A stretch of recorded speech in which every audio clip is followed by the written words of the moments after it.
fucking hemoglobin, am I right? Yeah, hemoglobin. Yeah. Yeah, fucking, off screen, we, had a conversation about the whole rationality rules thing that, Piper was not actually aware of. Yeah. But after, like, just giving a brief description of the situation, like, we kind of immediately were picking, like, little holes in it. What? It's actually kind of fun. Let Oh, me sorry. ask you something. What is this guy's like politics, like in general? This rationality rules person. Like, what's his So, political leanings or whatever? uh, I'm actually not sure of that, but from the looks of it, it Right. seems like he wasn't like an anti-SJW or anything, at Right. least not particularly. Right. But I mean, it was kind of, you know, I really didn't hear about him before this whole fucking transphobia shit, which, like, Yeah. yeah, I mean, it really is fucking ridiculous. I mean, yeah. not only did he not, like, do any, like, in-depth research into it, it's got to a point where even Cult of Dusty is like, dude, fucking, if you did the basic amount of research, you'd see why you're wrong. Apparently, Cult of Dusty has like a redemption arc going or some shit. Apparently, he's like, apparently, I guess, like the stupid like anti-SJWs or whatever. Like he got tired of them and is like now, I don't know. Well, he got tired of them a couple of years ago, back when Trump got elected, where he's like, Yeah. all right, none of you care about your fucking principles. You care more about shitting on quote unquote SJWs and feminists than you do. But it seems like he's kind of drifted. Not, I don't want to say drifted left, but like his social politics aren't like the shit that they used to be. Mm-hmm. Yeah, I remember he made like a point. Like he said something that I really liked once, which is like kind of scary for me because like that he said like also like the most vile shit in the past. Um, but like he said something like you know, these You atheists know, are more worried about like the SJWs and they are worried about like homophobic Christian politicians getting in power. And I was like, yeah, Cult of Dusty. yeah, that's true. Surprisingly, you are very correct about this particular issue. Well, it's because we live in the Twilight Zone. Yeah, I suppose. By the way, what's up, Kevin? Oh, Hello there, everybody. How are we all? Hello. good. I filled in Piper on the whole rationality rules thing that I've just kind of been watching because I've been binging Essence of Thought at work. I also caught up on your Descent of Manosphere series while I was at work.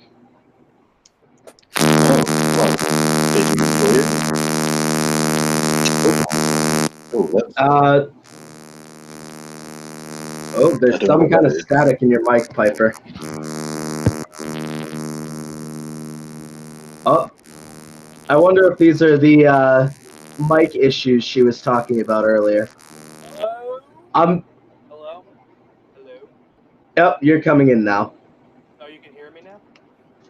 Yeah, it was just like this weird fucking buzz for like That was the same what, issue. like 20 seconds. That was the same issue I was having before.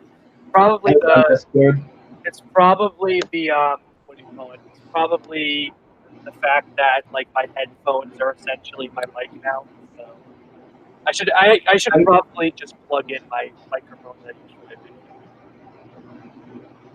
It might be a good idea. I'm thinking about getting. I actually I gotta save up for a computer. I've been broke for so long, but I'm getting better at managing what I have. Yeah. Since I finally sat down, did some maths. So not to trigger the Brits, I called it maths. Correct. But yeah, I did some maths and kind of came to the figured out how much I need to have in my bank account at the end of how much of my check I need to have set aside in my check each week. It's not like I've been buying a lot, but yeah, I really need to get a fucking at least a laptop, so I can. Yeah, a laptop, and I'm gonna get get a microphone.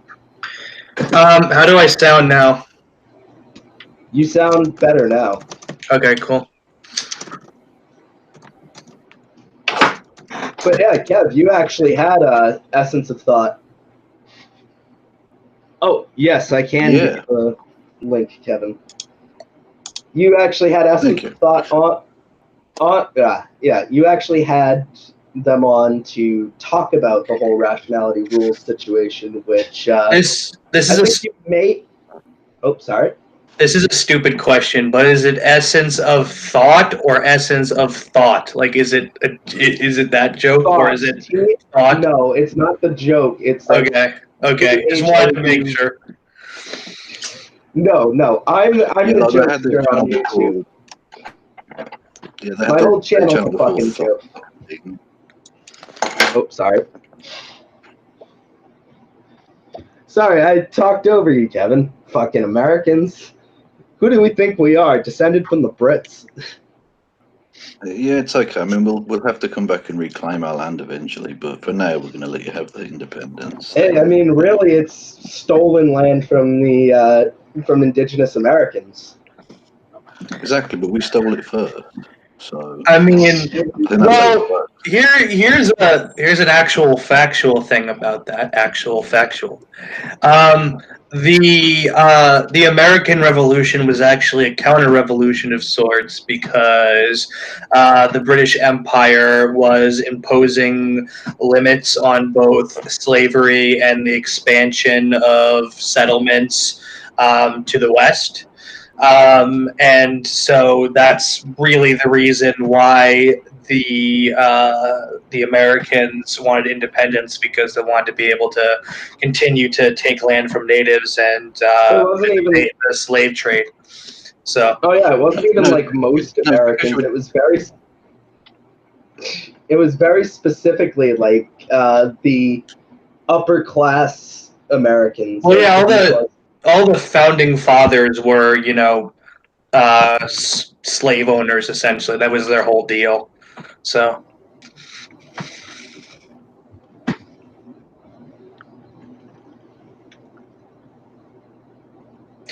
Hey, Kristen, could you put the link in the Hangouts chat so I can see? Oh, yeah, I got it. I got to get on that. God, yeah. Maybe I got to calm down on smoking the weed a bit. It's legal in my state, so I can talk about it. Nice. I am not breaking the law. How many states is it legal in now? It depends on if you're talking medical use or recreational use. I think so in 2016, it became 8 states with California and Massachusetts joining up. For recreational use? Yeah, I think also New York joined recreational use, but I haven't been keeping up that much on the legislatures because it seems like a lot of it seems like a lot of proposed decriminalization bills have actually been have just completely been shut down. Mm-hmm. Hell, actually, now that I think about it, it's probably more because every state in New England, except for New Hampshire, the one where it's "Live Free or Die" is their slogan. It's on their fucking license plates. Yeah. But it's fucking illegal to smoke weed, even though they were the first state to propose a bill to to legalize it recreationally, which got shut down by a Republican senator. Or the Republican, not a senator, or not a federal senator, a state senator. Like, not in federal Congress, but in the state's Congress. Yeah, yeah, I know, Kevin. American politics is fucking confusing. No, I know. Well, I'm vaguely aware of how federalism works. It's fine. I get it. There are two tiers of nonsense. That's what it is. It is fucking nonsense. God damn it! I keep forgetting to put it in the fucking Hangouts chat. Well, I went to it. I can give it to Kevin if Kevin wants me to, but I'm at the link now. All right. Yeah. Yeah, I'll put it in the Hangouts chat. On Facebook. Oh, there we go. It's in the Hangouts chat now. There we go. Got your wish, Kev. Thank I guess you. that was a request and not a wish. Whatever. It is a wish, and my wish has come true. You said come. I don't know why I made that. Yeah. But, I wonder. I wonder just how much you know about the rationality rules situations, because basically all I've seen on it has been essence of thought. But I've seen a lot of our friends on Facebook, like Steve Shives, talking about it. And didn't Aaron Raw go to a fucking bar with him? Yeah. Well, I've talked to Aaron about it, and it's not Aaron, and yeah, he sort of duplicitous in a way, because he was saying, "Oh, we didn't." He hadn't seen the video. Yeah, when he went on the what the fuck is that show called? The really horrible transphobic dude. Rationality Non rules. sequitur show. No, the non sequitur show. Yeah, he was saying like, I mean, oh, what the ACA narrow it down to say. It doesn't narrow it down to say transphobe. I'm like, well, that could be literally like 1 million people on the fucking internet. Yeah, absolutely. But I was just trying to sort of jog my own memory. Yeah, the non sequitur dude, and Aaron Ross said that the ACA shouldn't have called him transphobic, even though he hadn't seen the video. So how could he possibly make that judgment? That's kind of disappointing because what do you call it? I liked Aaron Raw's like stuff against creationists. I thought it was interesting, and also like he seemed better than like the typical new atheist because he's given his support for feminism and he's stated that he's against capitalism. So I thought he was I thought he was interesting. So it's kind of shitty that he's like, I don't know, going to bat for this person or whatever the hell. But to be fair to him, he is better than your average new atheist. There's no doubt about it. Yeah. But I mean, how goes that fucking bar with TJ and Sam Harris fucking pulling it down? Well, like, go ahead. And I was just going to say, I don't think him, like, as you say, going to bat for this dude was like coming from a place of him being transphobic. He's just like, atheism needs to be united, sort of thing, and him not wanting to like alienate people. So it's sort of, I don't know. It's not from a place of hatred. Like, I don't think he's actually transphobic or anything, but he's just, I don't know. He's just like a privileged cis white dude, you know. Well, that's how he rolls. I suppose. I guess that's kind of the problem with like atheism as as a goal or a movement. Like, I think that maybe people disagree with me, but I think I was really into that when I was like a teenager, but I've kind of soured on that. Like, I don't ultimately see the point of like an atheist movement, given that you can not believe in God but have the worst possible worldviews. like that you can think of. I mean, you know, you can be a fascist and not believe in God, or you can be transphobe and not believe in God, or whatever. So I don't know. I don't know. That's one of the things for me that kind of illustrates why I don't really care about like the atheist quote unquote movement anymore. Yeah, exactly. That's Like I don't specifically. The reason I don't do atheist content is because I don't want to be lumped in with these fucking people. And it's so Yeah. strange because, like, in real life, the atheists I've met have been really nice people. But you Sure. go online and it's just these people are fucking disgraceful and really just Yeah. appalling. Yeah. And that's, I mean, I don't know if it's because the internet does something to people or it just allows the inherent shittiness of people to come to the fore or whatever. But yeah, I mean, like, it's almost to the point where, the old argument about, and I think this is sort of dumb in many respects, but I think there might be some truth to it the more I say, the old religious argument of, oh, well, without religion, atheists are just going to act like pricks because there's no ultimate thing. The atheists online are kind of proving that to be Yeah, exactly. true. Like, yeah, exactly. Because they're just like these fucking nasty, bigoted pieces of Although I shit. feel like I think they'd still be nasty, bigoted pieces of shit if they had religion. I mean, definitely, but That's the problem. Yeah, these people are atheists, and that's fair enough.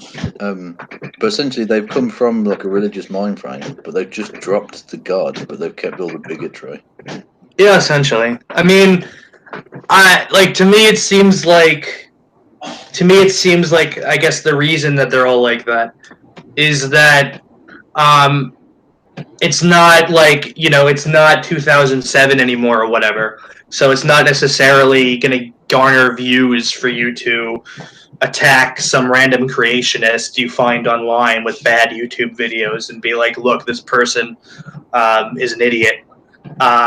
Especially since like so few people are creationists. I mean, they're definitely like not radical, but extremist Christians in this country, well, in the United States at least. But especially since like society is getting generally more secular, like most of the people I know definitely are pretty religious. So like since that's not really a hot button issue anymore necessarily, and since the hot button issues have become about I guess the culture war between conservative white people and marginalized people that are trying to get some kind of visibility and participation in society. They've kind of latched onto that to adapt, and the way that they've approached it, instead of doing what you might think what they would do, being rational and skeptical, and joining on the side of marginalized people and saying, look, these conservative white people, I guess, are like, shitty neocons, Christian neocons that just want to promote like, hatred and the things that make them powerful, which is kind of what the atheists on YouTube used to do. Like they used to be really against like Christian homophobia. Even the Amazing Atheist was. But instead of doing that, for some reason, they've decided that they need to. They've decided. There's a really bad echo. Sorry. Sorry, I fixed that. Sorry. Okay.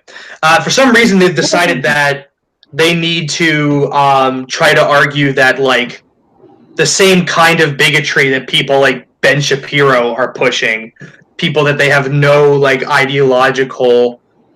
Well, at least you would expect them to have no ideological commonality with. They've decided that they have to argue on the side of those people, and that they have to argue on the side of bigotry and like against feminism and for the status quo, which is really strange to me because the status quo, at least in the United States, is very, very much based on Christian values. So But these atheists, quote unquote, militant atheists, now all of their content is about, thwacking people who want to challenge the status quo and arguing, like, I guess, the Jordan Peterson argument that everything's fine, you don't need to change anything. But I don't know. Why the Well, fuck let's are not gloss over the fact that you just presenting used the themselves word as atheists? whack. That's delightful. What'd you say? Sorry, you're both talking over each other. Yeah, shut up, Rose. I know it's your channel, but shut up. What's up, y'all? My name's been changed on Facebook for like what, 3 months at this point, at least. Yeah, I gotta Pardon? start making more videos more often. Oh, I changed my name a while back. It's not Rose, it's Kristen. Yeah, why'd you do Oh, that? sorry. Oh, my bad. I do apologise. I didn't. Well, Kristen, I was gonna ask you Oh why no, you I'm did not that. mad. I was just letting you know. Oh, that's cool. Okay. Oh, so you're the one that contacted me. Oh, okay. My bad. I Yeah. didn't realise. I didn't recognise the name. Oh, you thought that was a different person. Okay. Yeah. I was like, I don't even know who this person is, but like we seem to have talked before, so okay, cool. That's funny. Okay, now that's Okay, so funny, I'll say that again then. Shut up, Kristen. I know it's your channel, but shut up. Yeah. So Yeah, anyway, I was just going to say, speak first. yeah, Oh shit! The yeah, fucking it's nerds not just are watching this video. No fairness, sir. How come nobody ever watches my videos? Who is watching this video? The My nerds. serves. I don't know what that is. Channel. They're a newcomer breadtuber. Yeah, I don't pay attention to BreadTube, so sorry to whoever that is. Yeah, honestly, I gotta stop watching Oh, so I'm much. sorry. Oh, I'm sorry. I really interrupted Kevin Logan there. I just saw that and had a knee-jerk reaction. Yeah, well, the surfs are awesome, and they, I mean, just yeah. Anyway, so go and check those people out. They're delicious Canadians. Anyways, also, I'm doing a live stream with Kevin Logan. are we? Now we are. Not now, but like maybe sometime. Hey, you are doing what you are. Well, you're technically technically in a live stream together, so. Yeah. We've all had a live stream with Kevin Logan. How? All of us more than once. Mm-hmm. I am very much a live stream slut. This is true. We gotta make libertarians socialists again. I don't know. I don't know about that one. Thanks, Kevin. You're just as tasty. So, Kevin, you're apparently as tasty as poutine. It makes sense. I don't know what poutine is. I guess I'm stupid. French fries, I mean, really, I can't give. I don't know any more about them other than poutine. Or it was before I was a vegetarian that I tried it, but poutine is basically like kind of French fries covered in gravy and stuff. Gotcha. Anyway, Kevin, what were you? Yeah. Yeah, the point I was going to make about half an hour ago before Kristen interrupted, how dare you, was that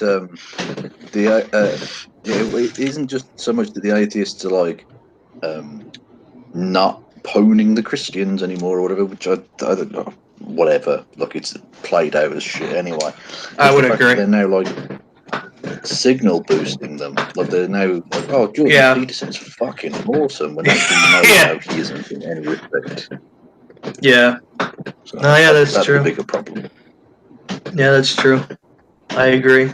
I mean, like these people's their worldview is pretty much identical to people like Ben Shapiro, who like these amazing atheist type people are supposed to be at least like rational atheist liberals, but their worldview is essentially identical to someone like Ben Shapiro, who's literally I think he's like, he's very, I think he's Jewish, very religious, neoconservative.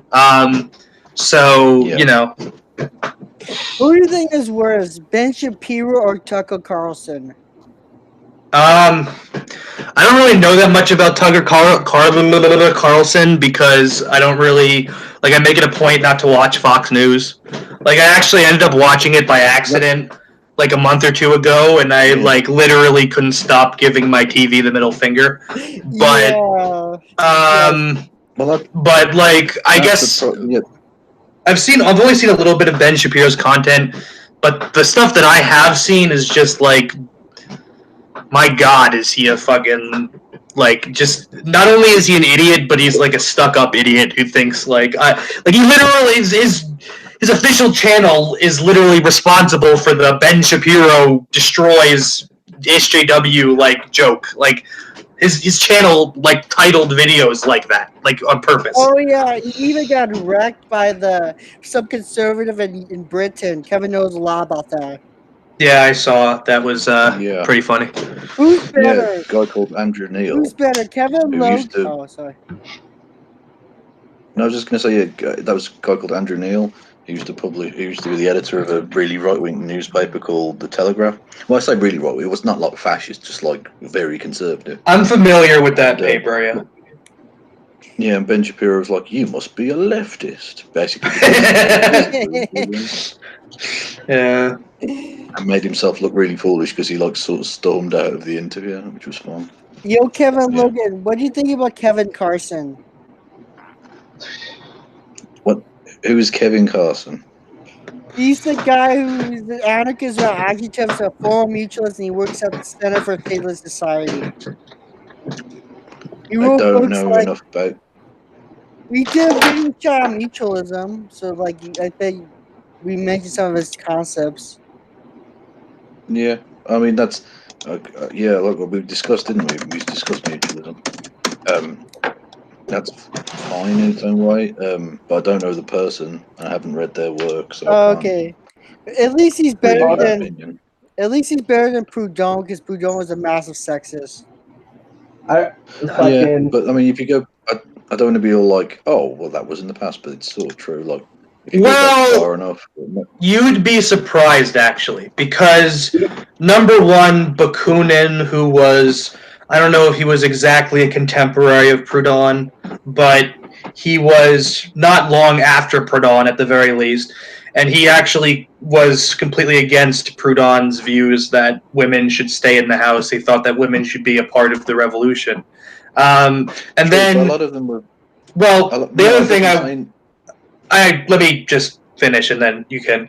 But the other thing about that is that someone who definitely was a contemporary of Proudhon, Joseph de Jacques, I can't pronounce fucking French names, but de Jacques, he actually wrote a letter to Proudhon, basically dressing him down for his misogyny.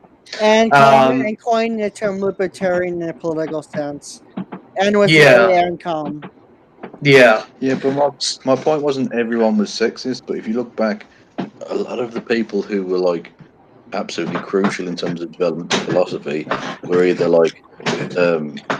sexist or anti-Semitic or maybe a bit racist or more pro-empire or some dumb shit. So it's not the fact that it was a sexist isn't cool, obviously, but you need to put it into its historical perspective. That's true to some degree, but I don't know that that's really an issue about these people existing in times past, because if you look at thinkers that are really popular today, I mean, they have their problematic aspects. Maybe they're not anti-Semitic or overtly misogynist, but they still have some really bad opinions. I think that's more a function of the fact that even the people who make strides in certain schools of thought are very much capable of having very disagreeable evaluations of things. You want to see Piper debate, why don't you debate Sean P. Wilbur? I bet he'll wreck you. Sean P. Wilbur.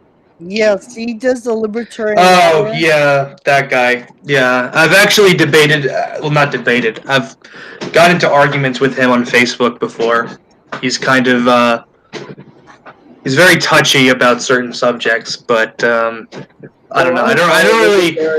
I don't really see the point in debating him. I mean, we're not really, like, you know, I mean, he does his thing, I do mine. I mean, I don't really have an egregious problem with him or anything.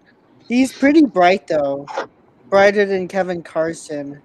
I mean, Kevin Carson's not the bright he guy. has translated all of, I'm pretty sure all of Joseph Dejac's work that's on the Anarchist Library, so I appreciate that because that's what enabled me to read his stuff. So, Mhm.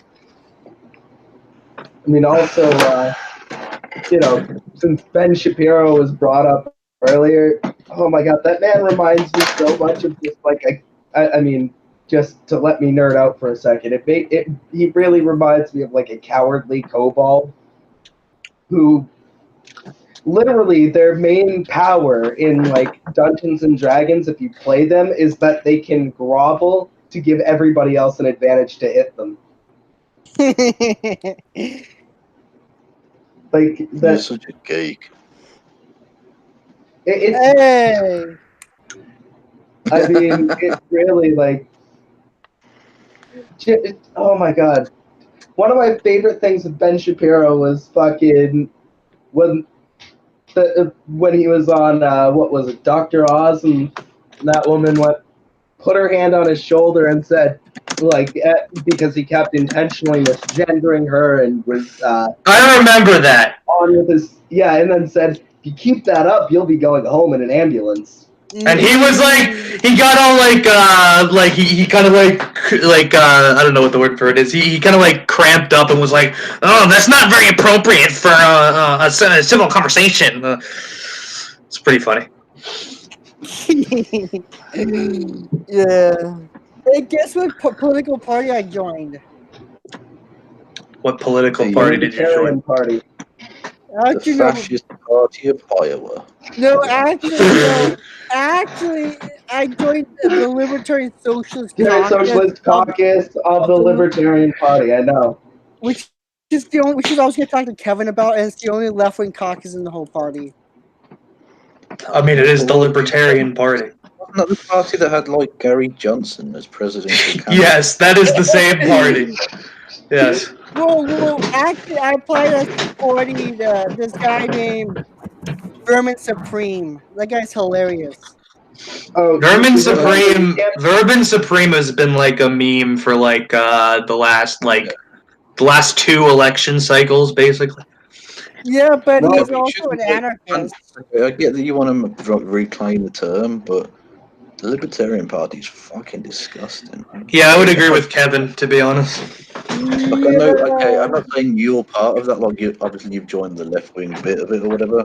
But I still wouldn't feel like comfortable giving them Well, money or whatever. I've actually like read some of the like I was in like a Facebook group for it, and I read their like manifesto or whatever for the Libertarian Socialist Caucus of the Libertarian Party, and their whole thing is, well, you know, so we're going to make the Libertarian Party into a libertarian socialist organization. So we're going to make it into a proper anti-capitalist, anarchist organization that opposes capitalism and that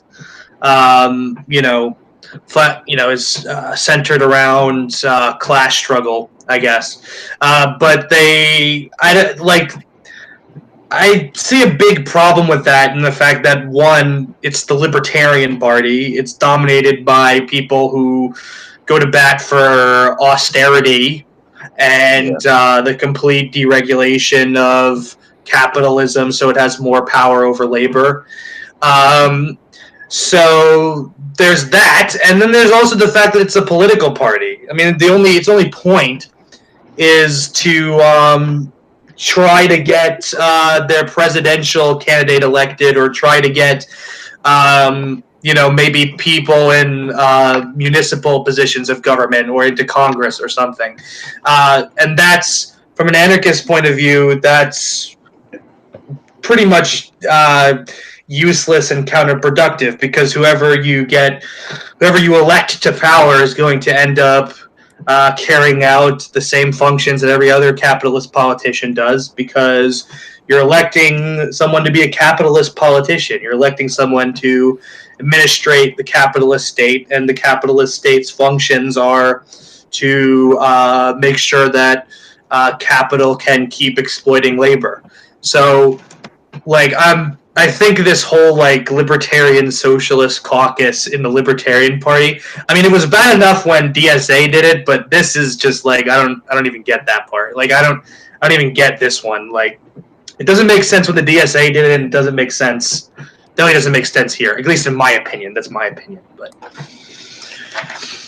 But something really funny. So, so the serfs have said some things in the chat, but because I think we brought up that they're Canadian, I recently found out that my dad's side of the family is in fact French Canadian. So I always wanted to really I never thought I was Canadian. I knew I was French. Euthanasia would be in order then, probably. I've always joked, but I found this out actually because my girlfriend's French Canadian, and oh God, you miscegenating the French. Disgusting. Ugh. Yeah, I know. Oh, and she doesn't even speak the language. Actually, no, she speaks. She's bilingual. She speaks both. She grew up being taught English, but also learned her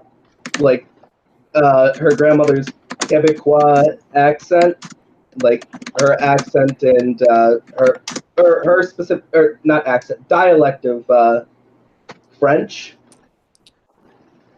growing up, and she speaks both perfectly, fluently. I wish I could speak Spanish fluently and I speak English, obviously. But yeah, so she knows a lot about French Canadian history that I didn't even know, because a lot of the French Canadian communities in Massachusetts were victims of what's called quote unquote urban renewal, which is basically when fucking eminent domain comes in, kicks a bunch of people out, and then basically tears down the neighborhoods and repurposes the land for something else. And they did that to some random geek has joined us. Hello, some random geek. But they did that to all the little Canadas in New England, not just Massachusetts, but Massachusetts is where I live, so of course it's where I have the most knowledge. But yeah, so I didn't know I was French Canadian because no one on my dad's French side of the family isn't even fucking we don't know any of them. My dad, fucking both of his parents were dead by the time he was 10, and the only side of his family that I've met is the Italian side. Where the other side. Oh. Ugh. Miscegenation. It's a thing. Oh, anyway, some random geeks. I'm also Irish. The best part is I'm also Irish and Scottish. Hello. Me too. Irish. So I'm a lesser Briton, or a lesser Brit. No, Irish people aren't lesser Brits. We're Irish. Scottish are. We gotta kick out the English though. We need Irish Scottish unity. Thank you very much. I'm just joking. Of course. But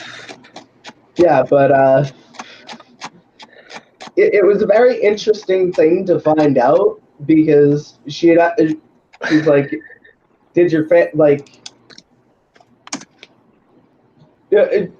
we basically she asked I can't remember all the questions she asked me, but like one of them was like, oh, like, did your dad, like, what time, like, did your dad's side of the family come over to America? And the answer was that I didn't know, but I knew it was at least quite a few generations back. Putting the timeline into the migration, or the emigration of French communities into Canada for the most part. So Canada. at least for the most part, yeah, I'm a dirty fucking Canadian apparently. Yeah, That's fine. Damn Canadians! Poisoning Canadian. my pure Italian, Irish, Scottish blood.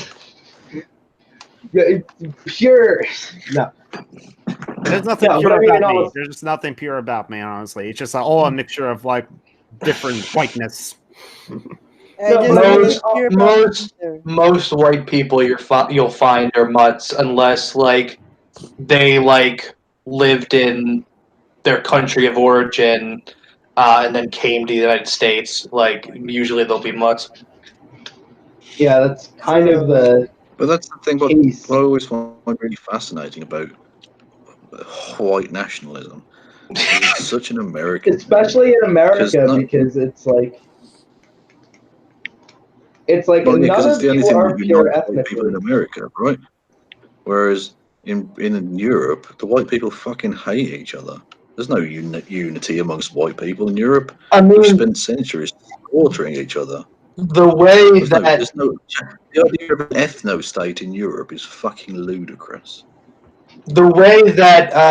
whiteness in general works in that sense is by taking the different nationalities that are today considered white and acting as if they constitute one common community, even though it's comprised of all of these different nationalities, different Nordic nationalities, Irish, Scottish, British, Italian. etc. Italian, yes, and then Which is kind of funny. and then there's the conflict between northern and southern Italians. So that's kind of the way. The point I'm essentially making is that's kind of the way that whiteness works. It takes, so-called white people are like a collectivity that doesn't really constitute a collectivity. It's just a bunch of random nationalities that are being treated as a part of some fictitious whole by the ideology of whiteness, let's say. So yeah, sorry, Kristen, you can go. In Britain, anti-immigration people have been on about like, oh, the Polish people came to Britain. And you couldn't get much more white than Poles, really. And yet everyone's like, nah, fuck off. These white people are invading us. It's ridiculous. I don't. To be fair, white people are invading the U.S., or have invaded the U.S. But they already that's invaded. That's a 300-year-old problem. Yeah. That's been around a while, man. But I mean, it's not the way white nationalists think an invasion happened. Like white nationalists full on endorse invasions made by who they consider to be white. But like any form of immigration they consider to be somehow a real invasion. You know, people of ethnicities that would have lived in area like, there are definitely. I can imagine just considering like what the land was there, or like what the cultural like makeup is. That just looking at Texas, for example, there's probably when Texas was became independent from, and then or independent from Mexico and later joined America, there were probably families that were suddenly American citizens who had family in Mexico. Like, Oh yeah, and then and then the land was taken away from them, and we didn't even honor the Treaty of Guadalupe Hidalgo. oh no. Yeah, that's the thing, is that white people are always, or like, this hegemonic idea of whiteness, which, I mean, really it was kind of to, it was very much to prop up the kind of, it very much was meant to, like, prop up the system that we had in America, which is, like, a system that's built on, like, the domination, it's built on class domination. And Well, I we're all see quote white national. right here. Yeah. I do wouldn't know. Sorry. I definitely would not say that I'm not white. I wouldn't say that I'm a person of color. I would say that definitely I'm white. But at the same time, I'd say I don't identify with whiteness, because what the fuck even is whiteness? Exactly. Like- Bingo. It's a scourge like, that I- needs to be driven from Earth. That's what it is. Is It it needs to be disease? eradicated. Also, whiteness doesn't have a culture. Like white culture is literally Yep. stolen from other cultures. Well, What do you call it? I do know that in Europe, actually, specifically in Germany, people look down on Greeks because since Greece has been so indebted to specifically Germany as a result of the economic crisis, that's why Syriza ended up coming to power. But because of that, people in specifically Germany have this bigotry against Greek people. They think like Greek people. It's essentially similar to how white people in America a lot of the time view Latino people. They view Greek. Germans view Greeks tend to view Greeks as like lazy and not fulfilling of their obligations. So and I get the impression that a lot of Europe tends to look down on, in a similar way, look down on nationalities that are part of countries that, are kind of enslaved by debt to other more powerful countries like Germany. Kevin can correct me on that if you know anything about that. But No, you're quite right. There's a real nasty bigotry which sort of is under the surface, never really fully articulated, but it's essentially northern and central European countries that are quite rich, and Scandinavia and that look down on places like Italy and Greece because they're a little bit brown, a little bit brown, and quite poor. Right. Yeah, that's what I suspected. I mean, my dad, who very much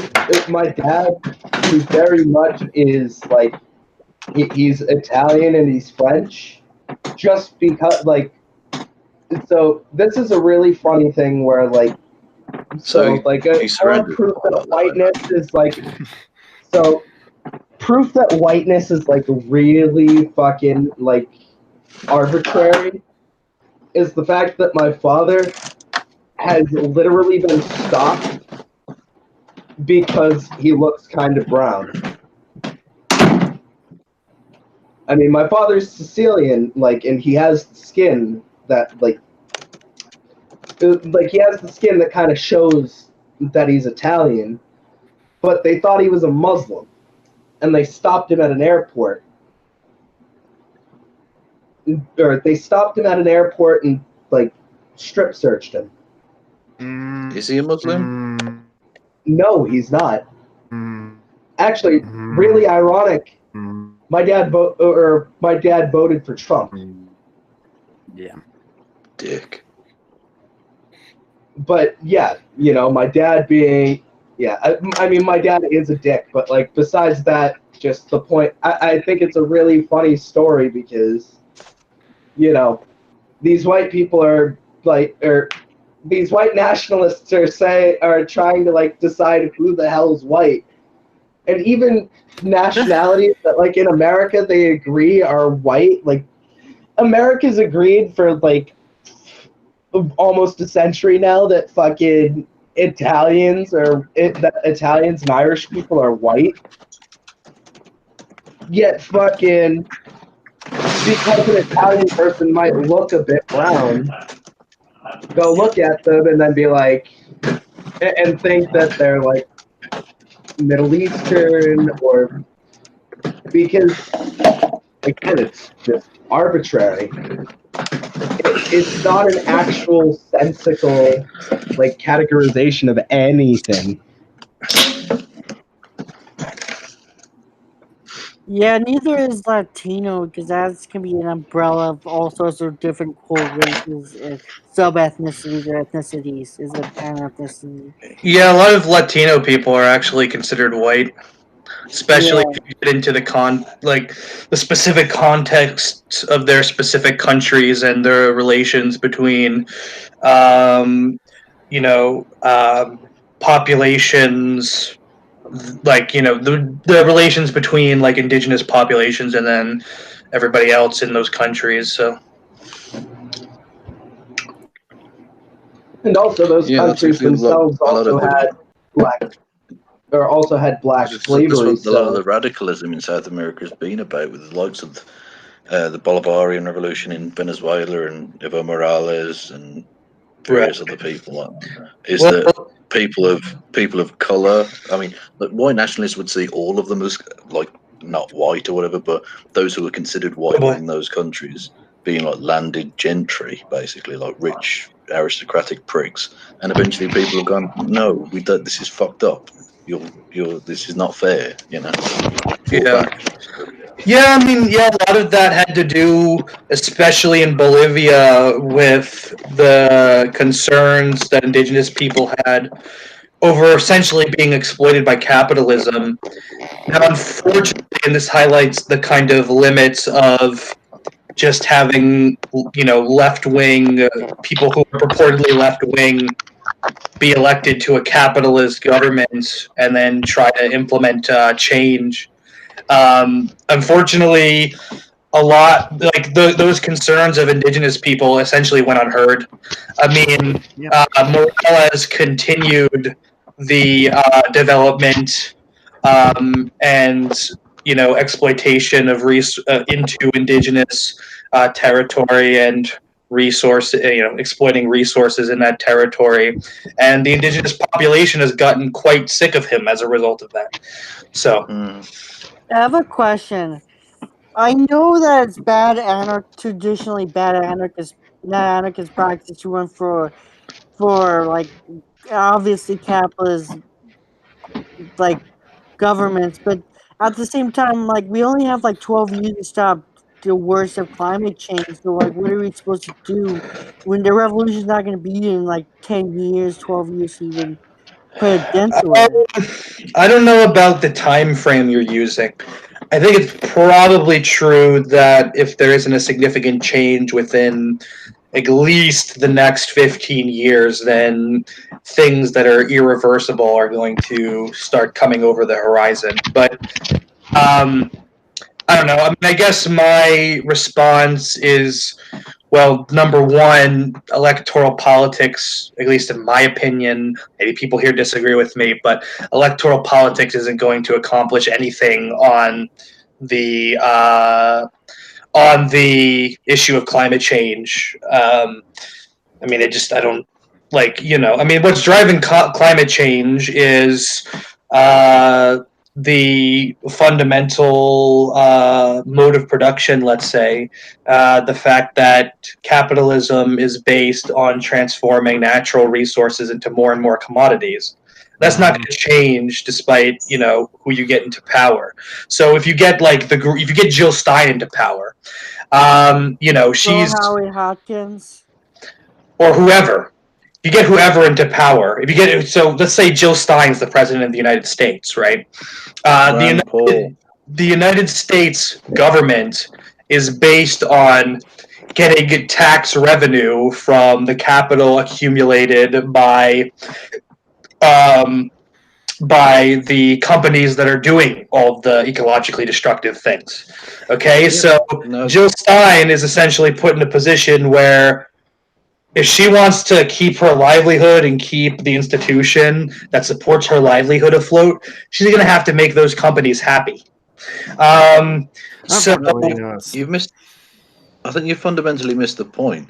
We need to get Rand Paul into office, and then free the market up, and then the market will solve everything. The invisible hand of the free market will fix austerity, and then eventually we'll have a non-aggression principle utopia where, the age of consent doesn't exist, and we have private mercenaries that function as police forces, and it'd be great. They're not police because Who needs healthcare, really? I mean, who actually needs healthcare? Come on. I mean, healthcare is good, but yay to no healthcare! It's a good thing I'm drinking because we're talking politics. It's a good thing I'm already uninsured.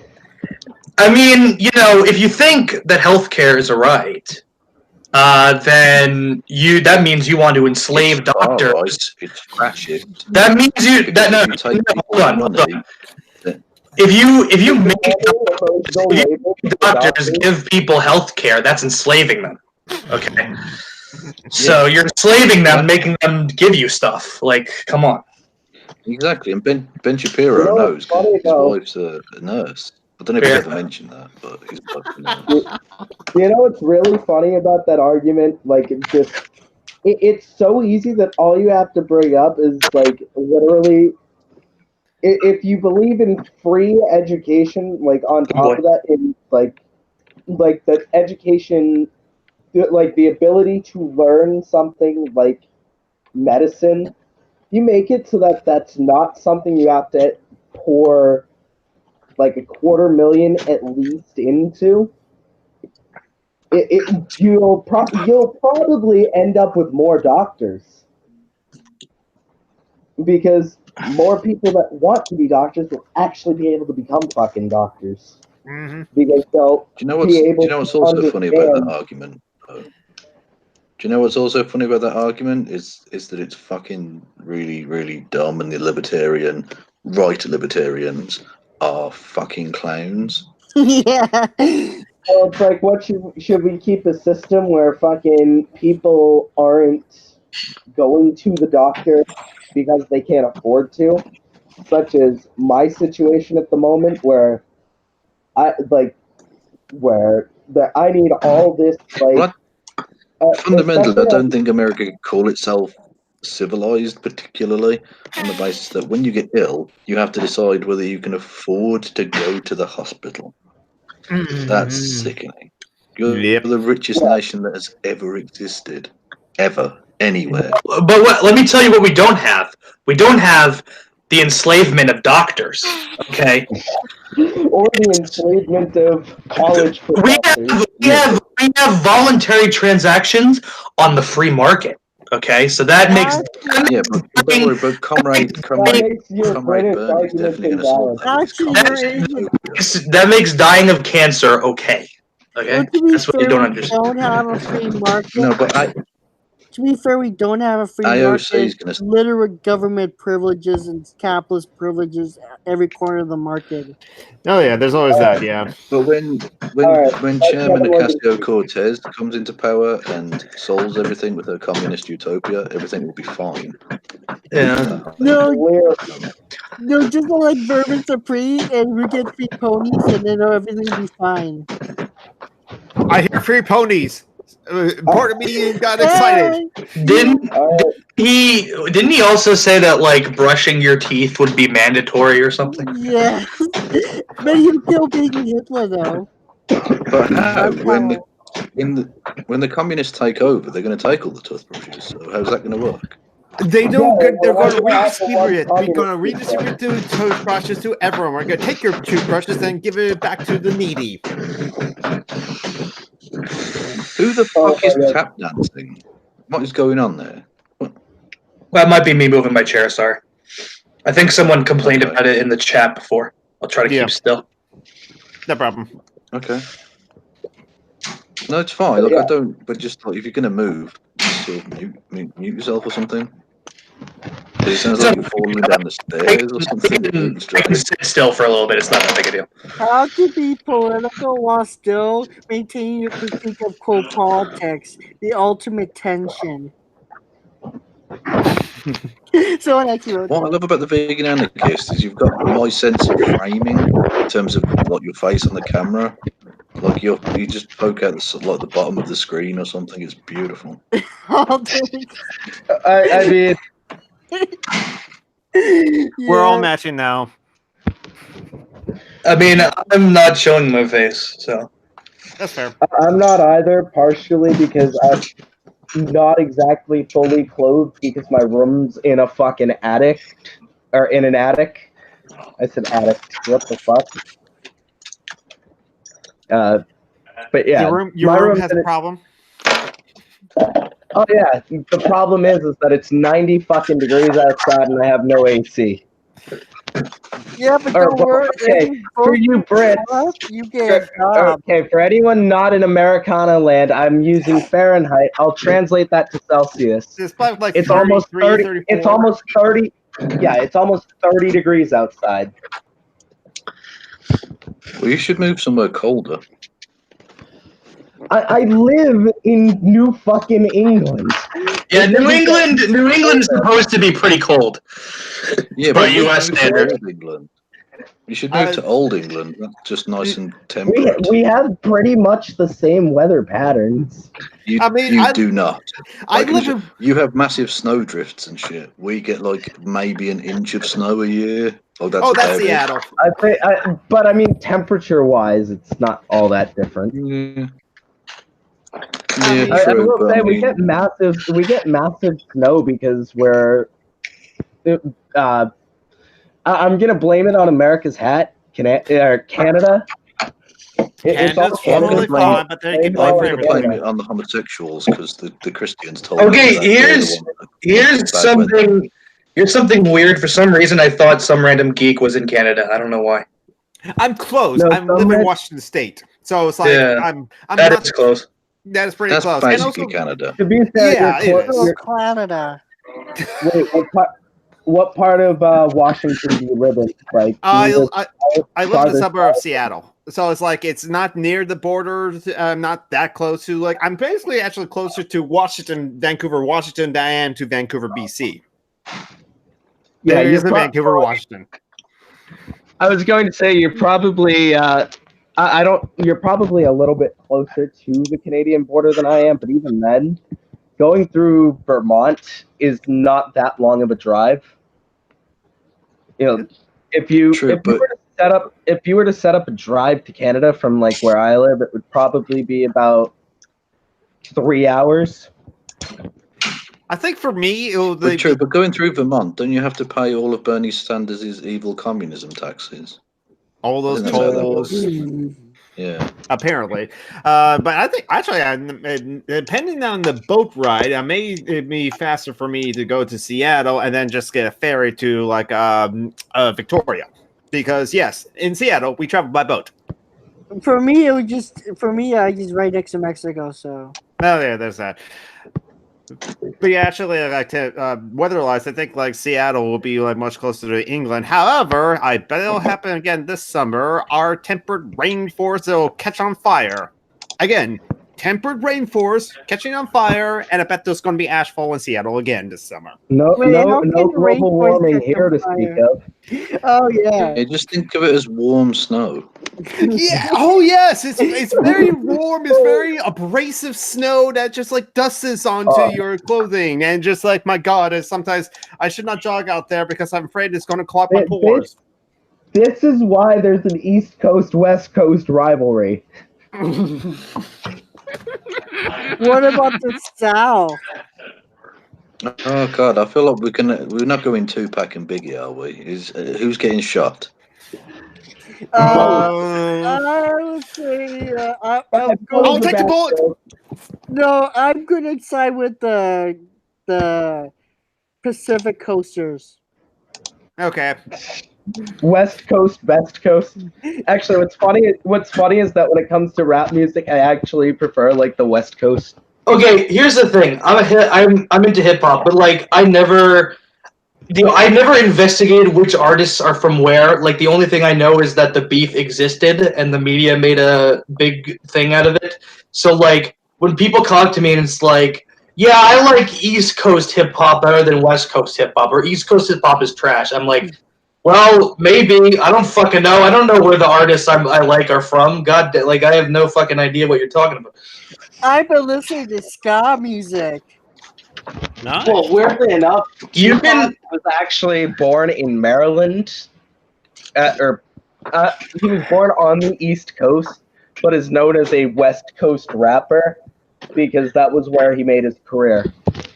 And did you know that Kid Rock was not actually born in any of the states that were in the Confederacy? So he really shouldn't. I really see. You shouldn't bring up Kid Rock around me because I like new metal, and like Kid Rock is like is one of the reasons why people hate new metal. Yeah. Well, I was a To be big fair, Kid Rock chap sucks. back in the day. You were a big what? I Metal liked new chat. metal back in the day. I went to see Limp Bizkit at Wembley in London. And Well, Limp it was Bizkit is the like- other reason why people hate new metal. And, but it was like a sea of red cap, like all of the drum cap was a thing. So What'd you it was say, Kevin? weird and cringy. And I just stood at the back and got really, really drunk. Yeah, Limp Bizkit concerts are pretty universally weird and cringy. Limp Bizkit is just kind of weird and cringy in general. All Yeah. those What backup about dancers tomorrow? that are all look like Fred Durst. That's just like it's. Yeah, That's for the some thing. reason, this was before that. Fred Durst thinks that like chicks dressed like him is like hot. I don't know why he thinks that, but you know he thinks that. So. Because he loves To each his himself. own. There's no way that I guy mean, can Fred jerk off Durst is looking like into a mirror. Yeah, Fred Durst is I like mean, a probably- okay, major I've- douchebag. I've looked. Okay, I don't like him, but I've looked at or I've seen interviews with him, and he doesn't strike me. I mean, maybe he was probably back in the day when he was really famous and was like rubbing shoulders with Britney Spears and shit. Back in the day, he was probably like very full of himself. But the interviews I've seen of him like more lately, he doesn't seem that full of himself. He seems like a guy who was like, yeah, I just make shitty fucking rap metal, and for some reason I got super famous, and yeah, I'm here now. So, Exactly. He Fred just Durst was- keeps going. He just keeps rolling. Well, their newest album is named it's named after poop, I think, which is I guess it's called Golden Cobra, and I think that is a name for poop. So and which is like that's appropriate because the band's like name Limp Bizkit is a euphemism for flaccid penis. So Yeah, they also did like Well- chocolate starfish and hot dog flavored water too. So yeah. yes, They yeah, did. that's I was true. literally What do about y'all- to say that. Yeah. what do y'all It's think amazing. What do y'all think about folk punk? I hate it. Why? It's awesome. I What think do it's what, sorry? to me it's pop punk, but acoustic, and that doesn't sound very good. To me. Yeah, but it's Who are we talking queer about? and there's a lot of anarchist folk punk. I guess, but there's like Choking Victim and like what do you call it? What's the other one? Choking Victim. I forget the other one, like the other ska crust punk band that's anarchist, but like they're anarchist and I don't like them either. I'm talking about folk punk, but ska punk. Yeah, what playlist do you listen for folk punk on Spotify? I didn't listen to playlists. I just listened to like specific groups like Andrew Jackson Jihad Oh, okay. or like Against Me, and I hate Against Me so much. What about the Scatolites? I've never heard of that. They're a classic ska band. Mm. They're from Jamaica.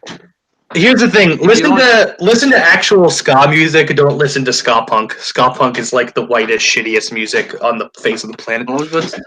If you like ska music, there's a channel I'm subscribed to on YouTube called the Ska Tune Network, which is like he does covers of pop songs, but as Oh ska yeah, I songs. love that stuff. Yeah, I'm yeah. learning something new. Yeah, I like to listen to that stuff. So what about Two Tone? I don't know them or whoever that is. It's a genre. It's second wave ska. Yeah, It's I don't know. I don't know different. anything about ska. The only ska I know is ska punk, and that sucks. So, Ska punk is awesome. What are you talking about? ska punk is pretty bad. Ska punk was like proto pop punk, to be honest.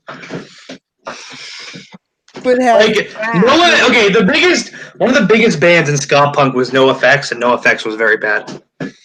NoFX is a good band. What are you talking about? Yeah, they're pretty bad. Everybody, it's quite late now, so I'm gonna go to bed. All right, But bye. Okay, good Thank night, you. Kevin. Later, Kevin. Thank you for inviting me and chatting and all of that jazz. And I will see you later. Have a good night. What about Bye. Rancid? Are you just gonna keep rattling these off? Does Rancid suck? Oh, Rancid. Rancid's okay, I guess. I'm not really into them. Oh, okay. Unfortunately, I don't listen to a lot of music anymore, and I just now listen to my podcasts and like live streams and like sometimes audiobooks. Oh yeah. I can't like there's never been like I don't think there's been a point in my life where I've been able to go without music. Mm. Yeah. And- I'm very much dependent on it at this point. I wonder if Kristen likes ska punk or ska music in general. Kristen is like a core kid. So he I mean, he might I like am. hardcore. But I grew up on like ska, and like I do listen to quite a bit of reggae. Hmm. Yeah. I had a reggae phase once, but that didn't last very long. I did have the time I never where had I a was, reggae phase. I just always kind of like it's just like I grew up around a pretty diverse taste in music. Right. But Kevin leave? yeah, Kevin. Yeah, it was pretty Kevin late had to that go. night. So yeah, he just said Yeah, goodnight. that's And understandable. yeah, for me, it's just like I did have my period where I worked at a gas station, so I listened to a lot of the rock stations and stuff like that, which is a station I probably wouldn't listen to now because I'm feminist now, but like, or at least the radio shows themselves. But the music itself, I would listen to, and like I had that like metal period as well, and some of that music I still listen to, like In Flames and like Slow Work and Trivium. But yeah, that's me. I really gotta start getting into metal. I just don't know where to look. But I mean, right now, You have to I would find. say, Sorry, Kristen. I, Go ahead. so you brought up that, yeah, I'm kind of a core kid. I would say that's definitely the phase of my life that I'm in, is that I am in that music phase. And it's Yeah. slowly been dying out, and that I've been listening to, like, just... It's not even, like, I have, like, a specific taste anymore. It's just kind of, like, I listen to, like, weird, just... It's kind of turned into, like, I listen to, like, Phil Oakes and Evan Greer, like, most of the time these days. Phil Oakes is awesome. Love Me, I'm a Liberal. It's a classic. Take that. Like, I mean, I also listen to like Bad Wolves and like Body Count and Yeah. Body Count seems cool from what I've heard of him. I just don't know about his discography very much though, except for that one song. Body Count is like a new metal band where the vocalist is Ice Cube, not Ice Cube, Ice T. Why did I say Ice Cube? Anyway, the vocalist is Ice T. He's like an old gangster rapper. Also, It's- Knacker. Yeah, well, so is Cube, unfortunately. Yeah. But, yeah, I mean, the music, I mean, I'm not really into it, but it's interesting. Like, it's basically like gangster rap, new metal fusion, which is kind of interesting. I mean, I like gangster rap and new metal, but, you know. Well, there's also a band that does gangster rap combined with punk rock. Which band? They call themselves Head PE. They have Oh. these weird letters. They're not really gangster rap. I mean, there's hip-hop influence, but, like, Yeah. they're basically like what's called rapcore. And that means rapcore is like it's hip hop.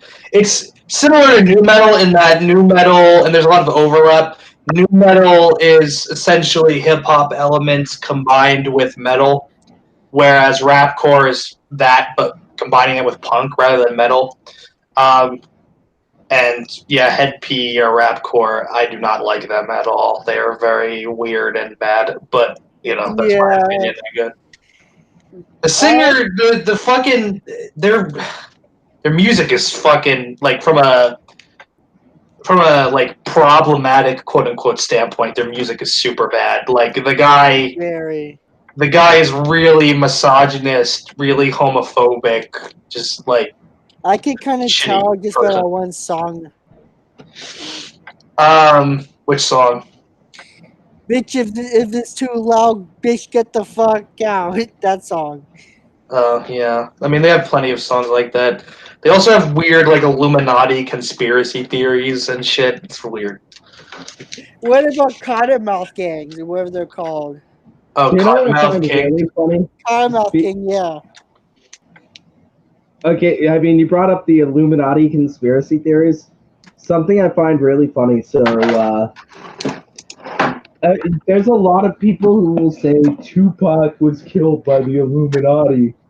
Yeah. But what's funny is that Tupac himself very much mocked the idea of the Illuminati conspiracy theory. Mm-hmm. Like, he himself with the Illuminati, K-I-L-L, yeah, joked that where that came from was he was talking about killing the Illuminati conspiracy theory. Isn't it Anakin's article about the... That's really weird because Kill Illuminati is used by like a bunch of rappers who actually believe in the Illuminati. Yeah. That's the funny thing, because like Tupac himself very much mocked the idea, mocked the conspiracy theory. If the Illuminati actually exists, why don't they send me the invitation? Seriously, if they really existed in this guy like that, I really want to join them. Because they seem awesome, but too bad it's all fake. Mm-hmm. It's just I work with like a lot of guys who believe in that conspiracy theory, and I just kind of like nod my head. Mm-hmm, mm-hmm. Yeah, it's just like it's not. There's no point of like having that kind of discussion. I already had a discussion with the guy who says that like the moon landing was fake, and it's just like, oh man. Oh, I work with one of those too. Well, okay, one of my dad's friends is a flat earther. Yeah. And I've actually had like an hour-long argument at like 4 a.m. with him about flat Earth. It was really interesting. I've known a 9/11 truther in my life. Well, my grandfather and my uncle, who's no longer with us, unfortunately, are both really big 9/11 truthers. It's really weird. Neither of them are into really any other conspiracy theories, but like my grandfather's for like years has believed that like the government took down the Twin Towers or something. Embarrassingly enough, I used to believe that one myself. There are people who believe that there are no planes that hit the Twin Towers. That is epic. No, it's not even that. It's like there's no planes that hit the Twin Towers in the first place, bruh. Checkmate. Oh yes. Yeah, there's like a really rich guy, and I think he's done a lot to bankroll the truther movement. And I'm pretty sure he believes that like literally, like the planes going into the towers was like that's not real footage. It was doctored to make it look like planes were going into the towers. You mean Ace Baker? I think so. Yeah. Yeah, I have a professor who talks about him in his class about conspiracy theories. Mm-hmm. And now there's so many recently. There's almost like a new one each year. Yeah, there's also the Sandy Hook conspiracy theory, but don't See, talk those about it. those are the ones that don't interest me. I'm interested more in like specifically like the alien conspiracy theories Oh, yeah, yeah. where people think that like the government knows about aliens and they're like collaborating with aliens to create our current technology. Like Yeah. those are the ones that, because those are like interesting, at least. Like they're like they're so out there that I really want to know like what makes them tick from a political perspective. But like the Illuminati stuff or the truther stuff, like that's very easy to understand. Yeah. Once you kind of understand where that stuff comes from. I mean, Anti-Semitism. I mean, well, understanding where it came yeah, from that's part of it. because when I was in high school, I actually went through a time where I believed the Illuminati existed, and I stopped listening. So part of how I like it's actually kind of funny because how I became like a core kid was Mhm. that like I stopped listening to a lot of the hip hop I listened to before because I was convinced that all of them were like part of the Illuminati. That's funny.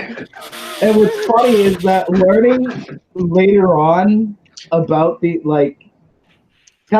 kind of learning later on and like understanding where it came from was what kind of made me realize, wait a minute, this is like fucking stupid. Yeah. Can you go on a history where it came from just to let the audience know? And for a refresher, Piper. For what came from where? What? The word The Illuminati. Illuminati conspiracy. Oh, well, okay. So there was an actual group called the Illuminati. It was a group that was rebelling against the monarchy in Bavaria. They were ultimately crushed out, but that created like a trend among the ruling classes of society to view really any kind of revolt against their authority as a conspiracy of like a Dark cabal Lord. of people trying to overthrow them. And so, like, the ruling class has historically, since then, actually had a lot of anxiety over that, over like being overthrown by a cabal conspiracy. And so, I mean, essentially, the Illuminati conspiracy theory. It's really, I mean, people call it the Marxism of fools, and I think that's a little bit pretentious. But it's I mean, I would say it's correct in that the reason people think that there's some shadow government running society is because, I mean, regular people don't have control over society. Um, they don't have control over whether they will have a job next week necessarily. They don't have control over whether necessarily they'll be arrested or killed by the police if you're a certain type of, if you're like a person of color in this country. You don't have control over the volatile nature of the global economy. You don't have control over I mean, you don't even have control over the work that you do or the management of your own community. So from that, it's very easy to explain this lack of control by saying, well, there's a The secret Illuminati run through your life. yeah, there's a secret shadowy group that controls everything, and if we just got rid of the secret shadowy group, we'd be fine. So it's That's a lot. That's a lot easier than trying to understand the actual social relations that create this lack of control and this alienation. Yes. Well, yeah, because then you'd also, So I it's mean, basically a you false have to make that, you have to make those, like, you kind of have to fit those pieces together to realize it's not some kind of secret cabal, but much rather, like, it's actually a quite visible thing in our society. Like, visible institutions are Well, doing everything that's the institutions themselves, yes, are visible, but their real nature is concealed by a lot of things. yes, their nature It's concealed by not only the ideology that is forced down people's throats from the time that they're born, but it's Yep. also concealed by the operation of these institutions. So, for instance, if you take the market, the capitalist economy, that presents itself as just a series of individual exchanges. My boss needs labor, and I need gainful employment. So it's only natural that I go to work for my boss. That's your so- choice that you made there. Exactly. So it actually presents itself as something other than it is. You don't people when they for instance sign up to take a job to get employment. They don't necessarily view that as I am going to go to work because I have no other choice because I have no control over the process of social production. They, in 99.999% of the time, they view it as, well, I need gainful employment. My boss needs labor, so this is natural. This is something that just is how the world works. Yeah, I've That's noticed that when I literally talk how, to like, people in real life, that they often say that they often think exactly like that, and it's very frustrating to get past that.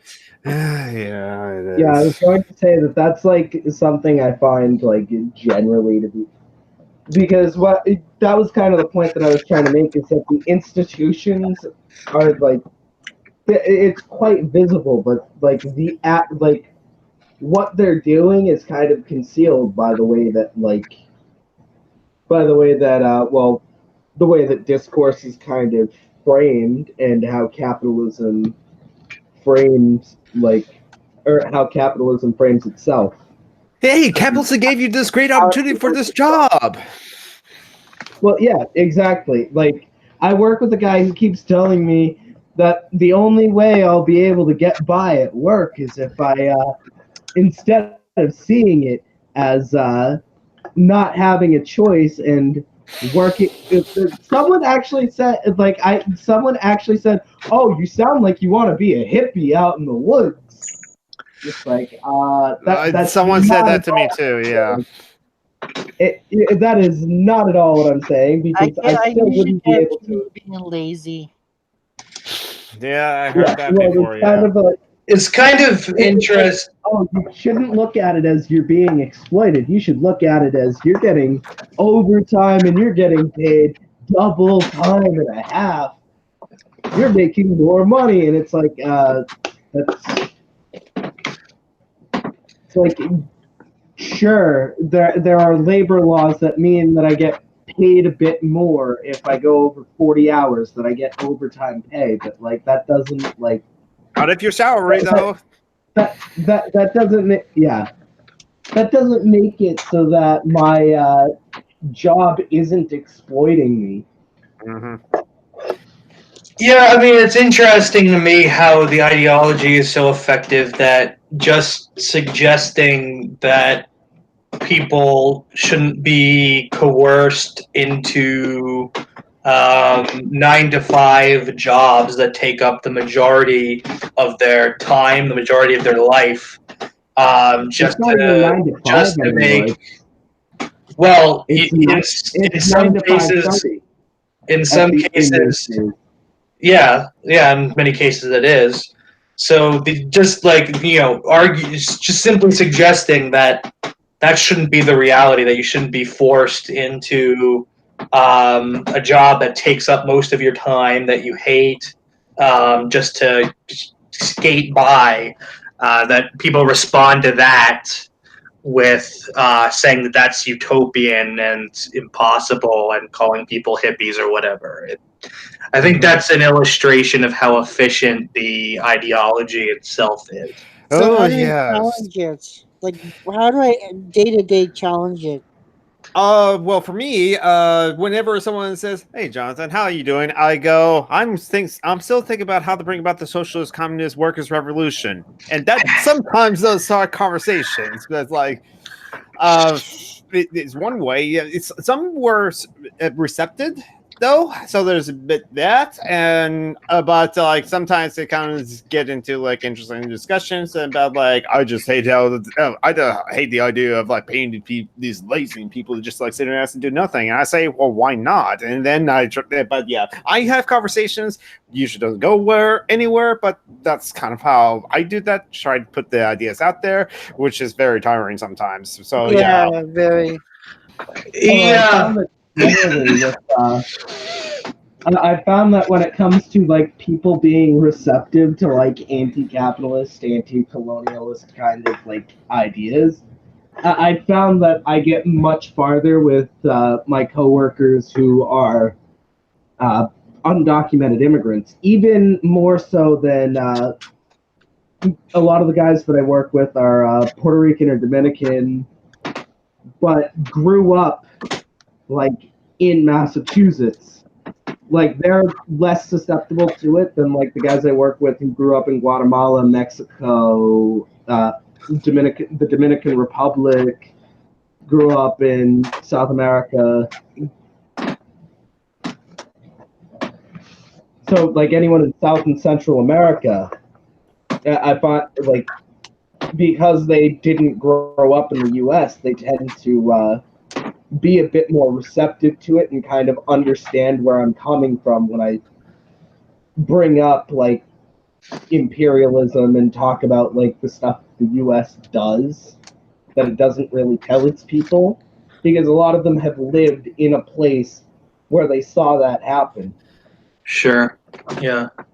I mean, I've had conversations with like friends who are like completely apolitical and remain so to this day. But when I've said like, when I've described like, what an anarchist communist society would be like, they've said things like, "Oh, well, that actually sounds great. That sounds way better than how things are now."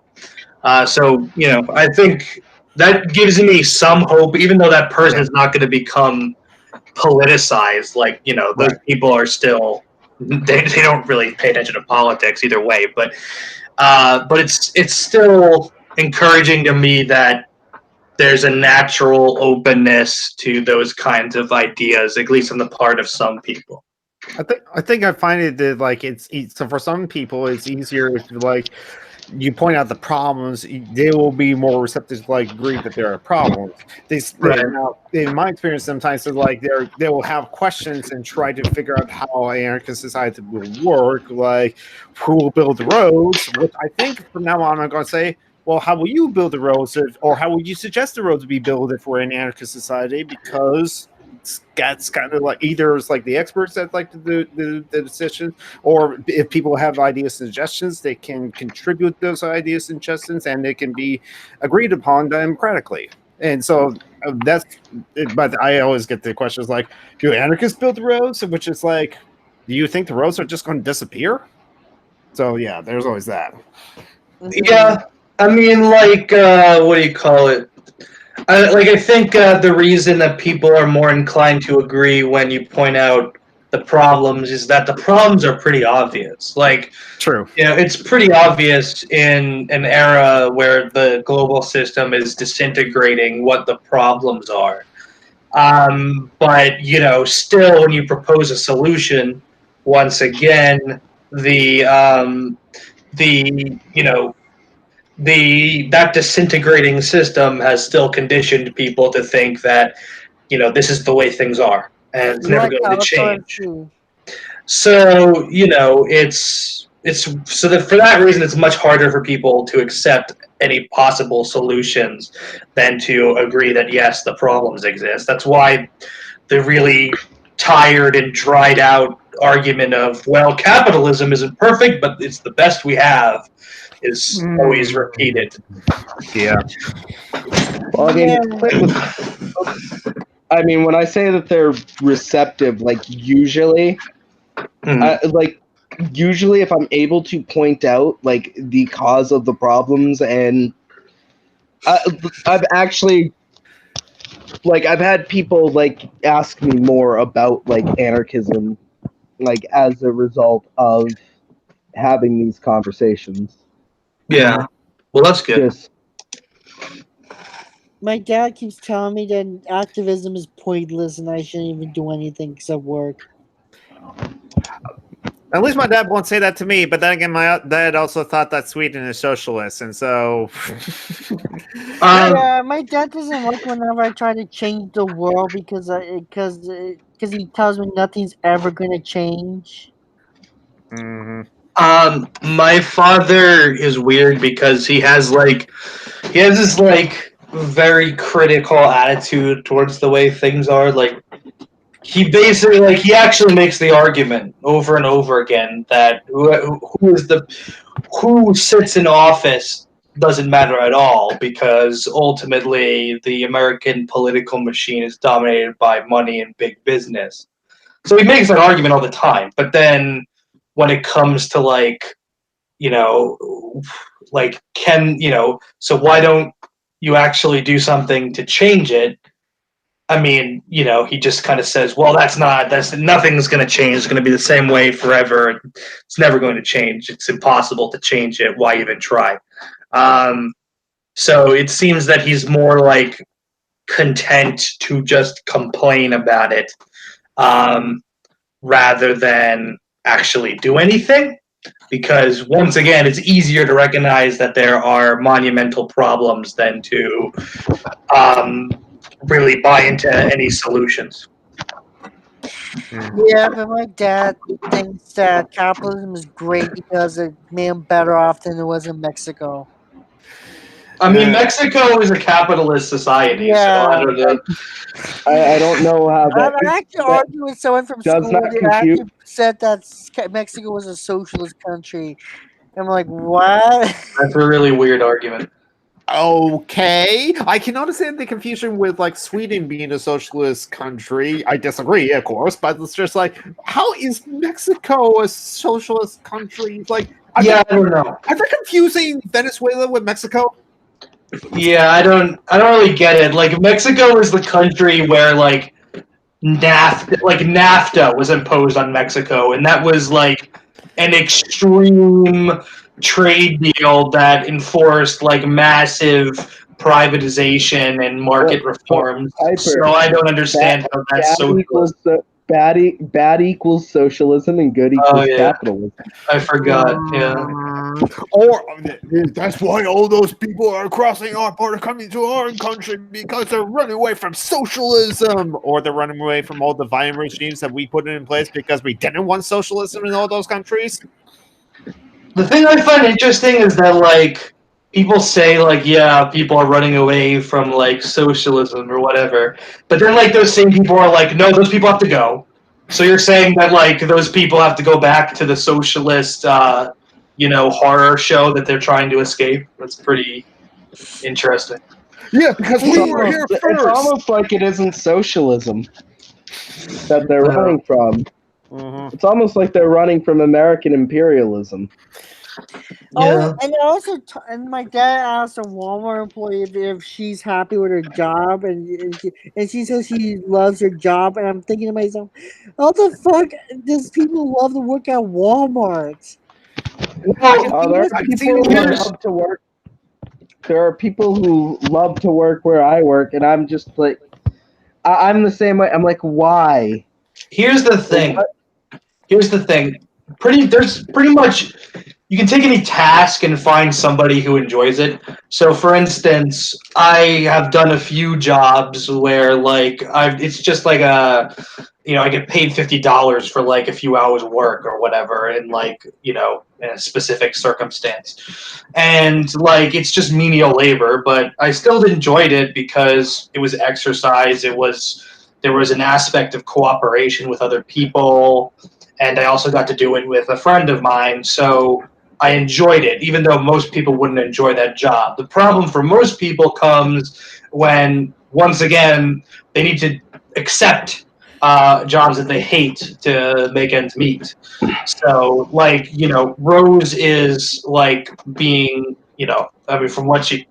Kristen, from what she tells me, is having her back broken by this job that she hates because she needs to make money. Whereas, maybe someone else at her in her workplace. Maybe one of her coworkers actually enjoys the work. I will say for me, I do like my job, but only because I'm in lucky circumstances where I'm behind a locked room. So if I'm not doing, if I got my work done, which I actually didn't today, I can like go onto like YouTube and like, or on like Facebook or on Twitter and stuff like that. And that's because when there's not much for me to I do, will say the one thing I like about my job is that I can basically listen to YouTube while doing my job. I got that too, and also another thing that's like I can actually honestly believe there are some people that do enjoy like serving customers or do enjoy like cooking in a fast food restaurant. I'm sure what they don't enjoy is forced to be working for long hours at a time or working a second job to in order just to pay the bills. If like they could choose to like work only a certain amount of hours to do any one of those jobs, then like I'm probably they'll love it, as well as like all the material conditions are satisfied. They don't have to like worry about like when's my next meal, do I have to pay rent and all that. I mean, if I didn't have to work for almost 50, I mean, especially like when like the hottest parts of the summer and like the winter come along. The winter it gets really busy, and the hottest parts of summer, people start like leaving. Like people who started their job, like there's just a really high turnover rate. So we're understaffed in the summer, where in the winter we're not understaffed, but we're really swamped with work. So around those times, it starts to become basically like 50-hour work weeks. If I only had to work 20 hours, I probably would like be okay with my job. Like I actually like whenever my job is like, oh, do you want to come in for Saturday? I'm like, I do usually say yes because well, it's a little bit of extra. I mean, it's a little bit of extra cash for the overtime, but also on Saturdays we don't have a quota to hit, and we're only there for a couple of hours, and it's like, yeah I'll come in and do stuff for a couple of hours. But like, you know, being there 10 hours a day, 5 days a week, coming in there, it you know, you start to get, your back starts to get sore, your legs feel like jello. You're just like hurting all the time. And I mean, that's pretty much the case with everybody who works at my job. Even some people who are like, oh, I love the job. Where really they say they love the job because they're making enough money for the most part. Or in some cases, they've been to prison and they know what worse labor conditions are like. Yep, there's always that. Modern day slavery in prison. Oh, yes. But yeah, I've basically gotten the like, oh, the problem is that I look at it in a negative light, which isn't really the issue. Where the issue that I'm making is the fact that we're literally carrying the company on our backs and we're not paid enough for it. I got accused of being an ANCAP once. Why? Something about the time of free market anti-capitalism. Get immediately thinks that I'm automatically an ANCAP or something. Yeah. Although I think time banking might be better. I'll have to look into that. All right.